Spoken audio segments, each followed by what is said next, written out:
O ayan katropa, ikaw ba may furniture or mahilig sa DIY? Ayan katropa, ito. Meron siyang box katropa na na-receive. Ginagamit ko. Pero counter sink to katropa. Ayan. O, di ba?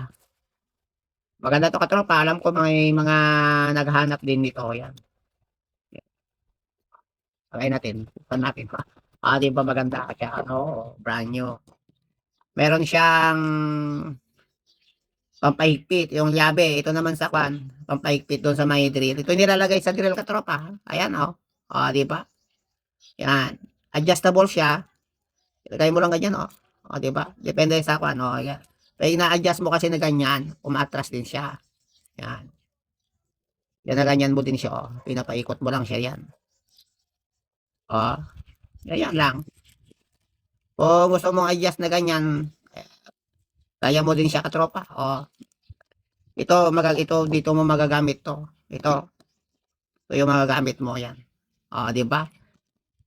Nilalagay mo sa drill to, pinapaipit sa drill. Pagkatapos ito, iganyan mo siya, parang susi niya para higpit din yung pagkakon sa drill. Ayan. Ito naman yung parang barina niya. Iganyan siya. Oh. Ayan. Bumubutas yan katropa. Pwedeng gamitin sa kahoy. Yan. Sa plastic na makapal. Yan. Sa bakal. Yung manipis lang. Yan. Mga metal yan. At ito naman yung space niya para hindi siya papasok ng diretso.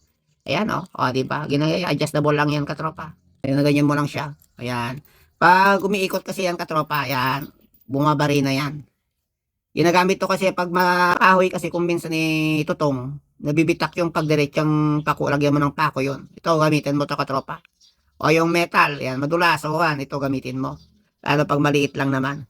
Na-adjust mo naman yan katropa, yung lalim niya yan, meron siyang space dito. Yan, di ba? Di ba ganyan? Yan. Yung mga pamilyar dito katropa, yan, nasa yellow basket ko yan, mabibili ito ng cash on delivery. So yung tools niya, yan, nakalagay sa box.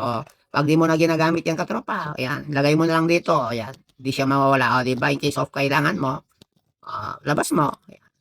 Napakahusay ito katropa. Check out na